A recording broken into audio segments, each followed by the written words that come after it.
Hello everyone, कैसे हो आप सब लोग। तो मार्केट के अंदर हमें गैप डाउन तो काफ़ी अच्छा देखने को मिला, लेकिन कुछ प्रॉफिट बुकिंग आने के बाद मार्केट में हमें गिरावट ही मिलना चाहिए। ऐसा ही लगभग निफ्टी और सेंसेक्स में नज़र आ रहा है। तो पुट साइड का ट्रेड हम यहाँ पे बनाने वाले हैं। सबसे पहले हम बैंक निफ्टी के अंदर अपना पोजीशन ऐड कर लेते हैं। 1050 क्वांटिटी ऐड करेंगे। अब देखिए, वैसे तो बड़ा गैप डाउन, बड़ा गैप अप अच्छा लगता है, लेकिन इसमें कन्फ्यूजन भी बहुत ज़्यादा क्रिएट हो जाता है, स्पेशली जब मार्केट अपोजिट डायरेक्शन में मोमेंटम करना शुरू कर दे। यानी कि गैप डाउन तो ओपन हुआ, लेकिन पॉजिटिव मोमेंटम आना शुरू हो गया। तो उसमें ट्रेडर को ये समझना होता है कि मार्केट एक्चुअली में क्या करेगा आज के दिन। तो अभी कुछ वैसा ही करने की कोशिश करा है। गैप डाउन तो ओपन हुआ, लेकिन रिकवरी देना मार्केट के अंदर शुरू हो गया। तो हो सकता है जस्ट कुछ प्रॉफिट बुकिंग हो मार्केट के अंदर, उसके बाद हमें नेट में तो गिरावट ही मिलना चाहिए।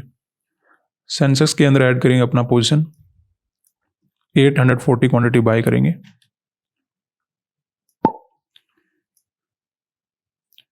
निफ्टी में ऐड कर लेते हैं 1275 क्वांटिटी। वैसे तो हमें ट्रेड बनाते कुछ लॉस नजर आना शुरू हो चुका है, लेकिन हम यहाँ पे एक्सपेक्टेड करेंगे मार्केट के अंदर कुछ गिरावट वगैरह हमें देखने को मिले, और फास्ट मोमेंटम अगर होता है तो काफ़ी अच्छा रहेगा। क्योंकि कभी कभी क्या होता है, जैसे आज बैंक निफ्टी दोनों इंडेक्स में एक्सपायरी है, तो साइडवेज वगैरह भी मार्केट हो सकता है। अब क्या मार्केट ऊपर जा सकता है? देखिए, अगर ये 56,000 का डायरेक्टली रेजिस्टेंस लेता, फिर तो हम कह सकते थे मार्केट में भी कंटिन्यू रिकवरी वगैरह में चला जाए, लेकिन वैसा कुछ हो नहीं रहा है। 30-40 पॉइंट पहले ही मार्केट ने रिजेक्शन वगैरह देकर थोड़ा बहुत होल्ड वगैरह करने की कोशिश कर रहा है, तो नेट में हमें गिरावट मिल जाना चाहिए। क्योंकि यहाँ पे जो सेल वगैरह करके बैठे होंगे, या तो अपना वो प्रॉफिट बुकिंग करेंगे, डायरेक्टली उनको टारगेट नहीं बनाया जा सकता, क्योंकि वो ऑलरेडी अच्छे प्रॉफिट में मार्केट के अंदर बैठे होंगे। तो इन सेलर को तो हम टारगेट बना नहीं सकते। थोड़ा बहुत होल्डिंग पावर को देखकर अगर कोई बाय वगैरह करने के लिए आएगा, तो उसको हमें टारगेट बनाना है। दूसरा, हमारे लिए क्या अवेलेबल होंगे, जो यहाँ पे बाइंग वगैरह करके बैठे हैं, और जो यहाँ पे बाइंग वगैरह करके बैठे हैं, वो भी अपना अपना ट्रेड वगैरह होल्ड करके बैठे होंगे। क्योंकि कभी कभी क्या होता है, जब ओपन होती रिकवरी होना शुरू हो जाता है ना, तो ट्रेडर को ऐसा लगता है कि मार्केट में भी ऊपर आ जाए और मैं मार्केट के अंदर बैठा रहता हूँ, प्रॉफिट तो भी मार्केट के अंदर ना हो, लेकिन 0-0 में निकल जाऊं। तो ऐसा करके वो मार्केट के अंदर जो बाइंग वगैरह करके ऑलरेडी गए होंगे, वो मार्केट के अंदर बैठे रह जाएंगे, और फिर जैसे जैसे गिरना शुरू करेगा तब वो भागना शुरू करेंगे। तो ऐसे में हमें नेट में डाउन साइड का ही मोमेंटम मिलना चाहिए। अगर ये रेजिस्टेंस वगैरह ले लेता, ऐसे गैप डाउन में देखिए, आपको थोड़ा ध्यान ये रखना पड़ेगा कि अगर डायरेक्टली रेजिस्टेंस वगैरह ले लेता राउंड नंबर का, फिर मे भी कुछ रिकवरी वगैरह हो जाए, ट्रैप वगैरह बनाने की कोशिश करें। क्योंकि ऐसे रेजिस्टेंस को देखकर दूसरे लोग भी कभी कभी सेल करना शुरू कर देते हैं, और जब दूसरे लोग सेल करते हैं तो फिर उनको टारगेट करता हूँ, मार्केट ज़्यादा ही ऊपर चला जाता है। तो वैसा यहाँ पे कुछ नजर आ नहीं रहा, तो ऐसे में ओवरऑल हमें गिरावट ही मिलना चाहिए। निफ्टी की बात करें तो यहाँ पर भी डिस्टेंस काफ़ी ज़्यादा है मार्केट का, तो जो भी यहाँ पे अपर साइड सेल करके बैठे होंगे, मे भी उन्होंने कुछ प्रॉफिट वगैरह बुकिंग किया होगा, या फिर मार्केट ने उनसे करवाया होगा, लेकिन नेट में मार्केट ऊपर नहीं जाना चाहिए। क्योंकि यहाँ पे जो सेल करके बैठे हैं, उनका ऑलरेडी डिस्टेंस काफ़ी ज़्यादा है। तो ऐसे में यहाँ पे जो बाइंग करके बैठे हैं, यहाँ पे जो बाइंग करके बैठे हैं, उन्हीं को हमें टारगेट मार्केट के अंदर बनाना है।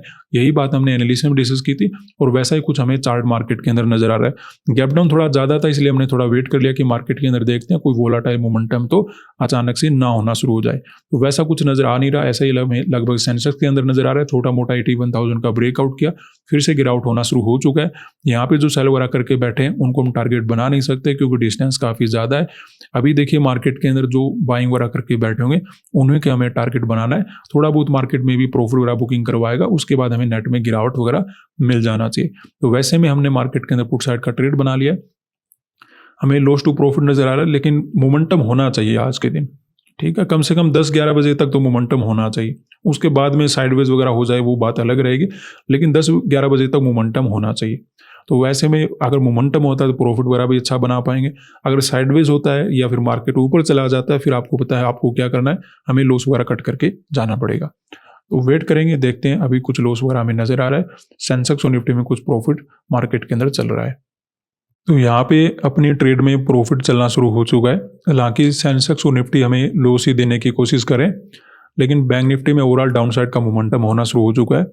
और अगर ये लोअर पॉइंट क्रॉस कर देता है, तो फिर और तेजी से पैनिक क्रिएट हो जाएगा। क्योंकि गैप डाउन था, फिर मार्केट ने लोअर पॉइंट क्रॉस कर दिया, तो और ज़्यादा हमें सेलिंग देखने को मिलेगा। जब तक ऐसा नहीं होता है, थोड़ा मे भी हमें वेट करना पड़ सकता है प्रॉफिट बुकिंग करने के लिए। लेकिन अगर एक बार अपना bank Nifty lower point cross कर दे, फिर हमें देखने की भी आवश्यकता नहीं है, काफ़ी अच्छा सेलिंग हमें ओवरऑल मिल जाएगा। निफ्टी और सेंसेक्स थोड़ा बहुत अपने आप को ऊपर होल्ड करें, अगर ये भी साथ में गिरना शुरू कर देते हैं, तो टारगेट अचीव करने में प्रॉब्लम नहीं होगी। क्योंकि ट्रेडर को क्या करता है, थोड़ा बहुत मार्केट परेशान करता रहता है, उसका पेशेंस टेस्ट करता रहता है कि कितना ट्रेडर कामयाब हो सकता है मार्केट के अंदर। तो इसीलिए सेंसेक्स थोड़ा बहुत ऊपर होल्ड करें, लेकिन ज़्यादा चिंता करने वाली बात है नहीं। मार्केट में बैंक निफ्टी में आपको गिरावट नजर आ रहा है, तो ऐसे में नेट में हमें मोमेंटम मिल जाएगा और ठीक ठाक प्रॉफिट भी चलना शुरू हो चुका है। वेट करेंगे, अच्छा टारगेट नजर आते बुकिंग करने की कोशिश करने वाले हैं। तो यहाँ पे देखिए बैंक निफ्टी ने अपने लोअर पॉइंट को क्रॉस कर दिया, काफ़ी अच्छा मोमेंटम हमें मिल चुका है। निफ्टी और सेंसेक्स में भी कुछ सेलिंग मिल गया। ओवरऑल अगर हम प्रॉफिट की बात करें तो काफ़ी अच्छा नज़र आ रहा है, तो अपना टारगेट ओवर अचीव हो चुका है, तो निकल जाते हैं। अब देखिए, अगर आपको ऐसा लगता है यहाँ पे हमें बैठे रहना चाहिए और प्रॉफिट बुकिंग करना चाहिए, तो कल जैसे मैंने आपको साथ डिस्कस किया था कि मार्केट के अंदर प्रॉफिट बुकिंग करना पड़ेगा, तभी आपका प्रॉफिट बनेगा। अगर आप लालच में आकर बैठे रहोगे तो मार्केट कहीं ना कहीं से घूम जाएगा, रिट्रेसमेंट में आपको निकाल देगा। तो अगर आपका अच्छा प्रॉफिट बन जाए तो प्रॉफिट बुकिंग करना बहुत ही ज़्यादा जरूरी होता है, ठीक है। तो प्रॉफिट बुकिंग करोगे तभी ट्रेडिंग में प्रॉफिट बनेगा। बात करते हैं कि यहाँ पे हमने सेल साइड का ट्रेड क्यों बनाया था।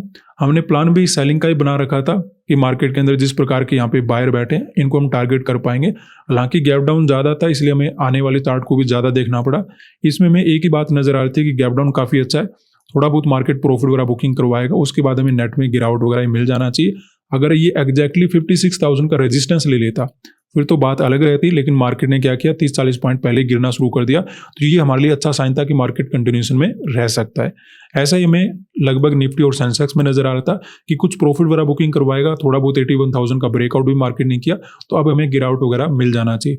तो ऐसे मैंने पुट साइड का ट्रेड अपना बना लिया था। सेंसेक्स और निफ्टी में तो ज़्यादा मोमेंटम कैप्चर करने का मौका नहीं मिला, 1-2 कैंडल ही हमने कैप्चर किए हैं, लेकिन बैंक निफ्टी के अंदर काफ़ी अच्छा मोमेंटम हमें कैप्चर करने का मौका मिल गया। और जैसे लोअर पॉइंट क्रॉस किया तो और भी देखिए तेजी से मार्केट नीचे जाने की कोशिश कराए।